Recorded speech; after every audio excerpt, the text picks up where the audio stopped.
Економската криза го зголеми и бројот на деца кои питачат по улиците, покажуваат анализите на Сдруженијето за заштита на маргинализирани граѓани градими иднина.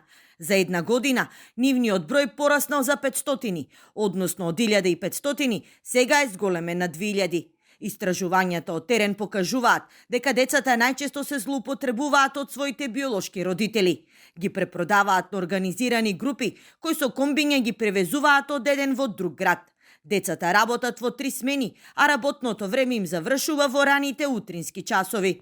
Во износ од питачењето, апелирам до граѓаните, они добиваат добивка и профит во износ од 3 до 4.000 денара.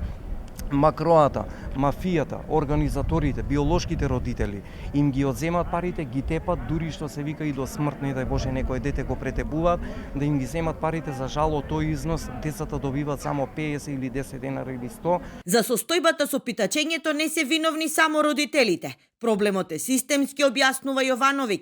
Потребна е силна едукација, решавање на станбеното прашање, но и поригорозни законски мерки. Но јас исто барав од јавното обвинителство да се допунат и изменат законите, каде што им следува на родителите, организаторите и мафијашите затворски казни од 1, 3, 5, 7, јас барав и 15 години да одговараат кривично. Истражувањето спроведено во рамки на проектот Стоп за питачење укажува дека околу 2000 деца во државата секојдневно питачат. 18.700 не се во училишните клупи, а 1500 деца од ромската популација се без матичен број.